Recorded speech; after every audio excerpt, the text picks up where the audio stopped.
Bismillahirrahmanirrahim. Assalamualaikum warahmatullahi wabarakatuh. Perkenalkan, nama saya Reza Nur Syafira dengan NIM 202105010109. Video ini saya buat untuk memenuhi tugas mata kuliah Metodologi Penelitian Kualitatif dengan judul proposal, yaitu Strategi Mahasiswa Perantau dalam Bertahan Hidup Melalui Manajemen Keuangan, Sumber Pendapatan, dan Pola Kehidupan di Lingkungan Baru, Studi Kasus pada Mahasiswa IAIN Kendari. Masuk pada bagian bab 1 pendahuluan, yaitu ada latar belakang. Mahasiswa perantau di kota-kota besar menghadapi tantangan yang signifikan, terutama dalam aspek keuangan, adaptasi sosial, dan pencarian pendapatan tambahan.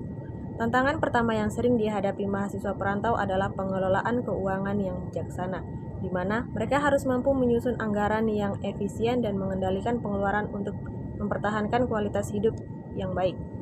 Adaptasi sosial dan budaya di lingkungan baru juga menjadi faktor krusial bagi mahasiswa perantau. Proses adaptasi ini melibatkan kemampuan untuk menyesuaikan diri dan norma-norma sosial, budaya, dan sistem yang berbeda di tempat asal mereka. Bagian yang kedua yaitu ada rumusan masalah. Di sini saya mengambil 3 rumusan masalah. Yang pertama, bagaimana mahasiswa perantau mengelola keuangan mereka untuk memastikan kestabilan hidup di luar rumah. Yang kedua, apa saja sumber pendapatan tambahan yang dimanfaatkan oleh mahasiswa perantau dan bagaimana pengaruhnya terhadap kehidupan mereka. Yang ketiga, bagaimana proses adaptasi mahasiswa perantau di lingkungan baru mempengaruhi kesejahteraan dan keberhasilan akademis mereka. Yang bagian berikutnya itu ada tujuan penelitian. Yang pertama, mengidentifikasi strategi pengelolaan keuangan mahasiswa perantau. Yang kedua, menggali sumber pendapatan tambahan yang dimanfaatkan mahasiswa perantau. Yang ketiga yaitu menganalisis proses adaptasi mahasiswa perantau di lingkungan baru. Bagian bab 2 yaitu tinjauan pustaka. Ada beberapa penelitian terdahulu yang relevan yang dapat membantu penulisan proposal ini. Yang pertama yaitu ada Mulyani et al. Pada tahun 2018. Judul penelitiannya Pekerjaan Paruh Waktu dan Pengaruhnya Terhadap Kehidupan Mahasiswa Perantau. Ditemukan bahwa pekerjaan paruh waktu memainkan peran penting bagi mahasiswa perantau dalam memenuhi kebutuhan finansial mereka. Mahasiswa seringkali memilih pekerjaan paruh waktu di sektor retail, kelayanan, atau pekerjaan freelance untuk menambah penghasilan di luar biaya pendidikan. Hasil penelitian menunjukkan bahwa mahasiswa yang menghabiskan lebih dari 20 jam per minggu untuk bekerja cenderung mengalami kesulitan dalam menjaga keseimbangan waktu antara belajar, aktivitas sosial, dan pekerjaan. Hal ini berpotensi menurunkan kualitas akademik mereka dan meningkatkan tingkat stres. Yang kedua itu ada landasan teori.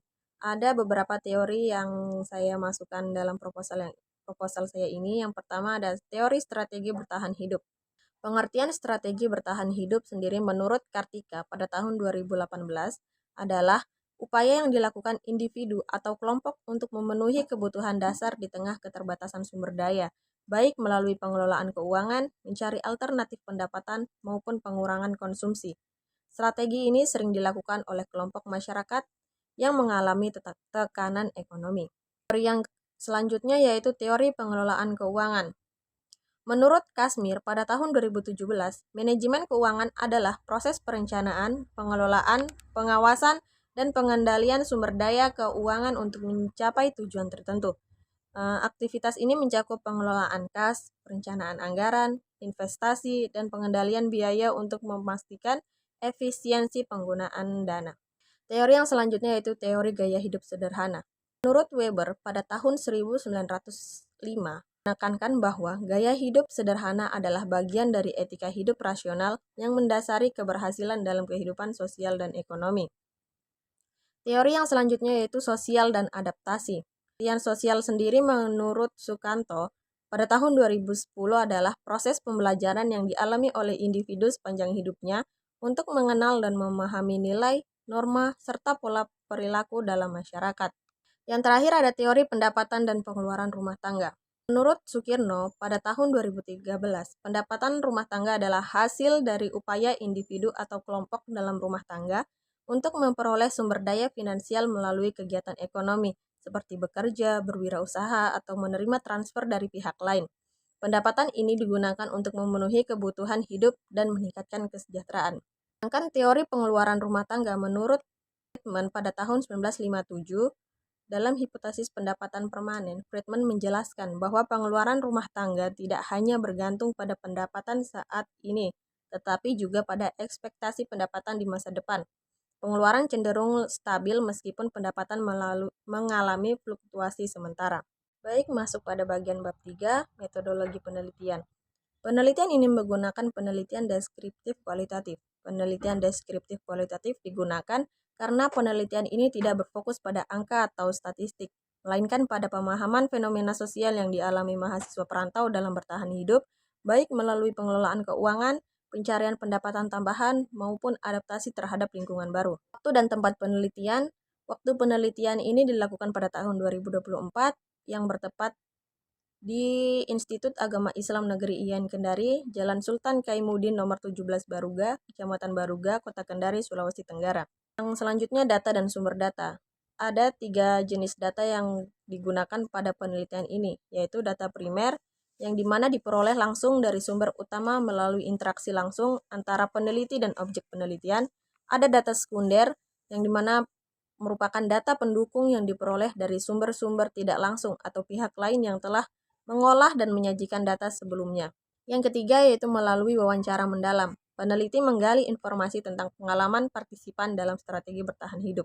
Selanjutnya yaitu teknik pengumpulan data. Yang pertama ada metode observasi. Observasi adalah metode pengumpulan data yang dilakukan dengan cara mengamati objek penelitian secara langsung dalam kondisi alami atau nyata. Yang kedua, ada metode wawancara.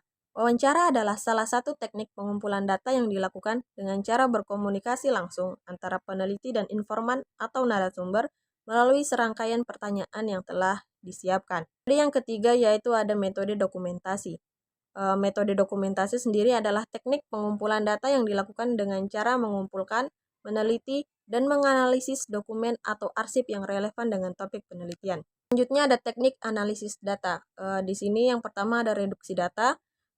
Reduksi data sendiri adalah proses pemilihan, pemfokusan, penyederhanaan, dan pengorganisasian data yang telah terkumpul selama penelitian kualitatif untuk memudahkan analisis lebih lanjut. Yang selanjutnya ada penyajian data, yaitu proses mengorganisir, menyusun, dan menyajikan data yang telah dianalisis dalam bentuk yang lebih terstruktur dan mudah dipahami. Baik, mungkin hanya itu yang dapat saya paparkan, kurang dan lebihnya mohon dimaafkan. Wabillahi taufiq wal hidayah. Wassalamualaikum warahmatullahi wabarakatuh.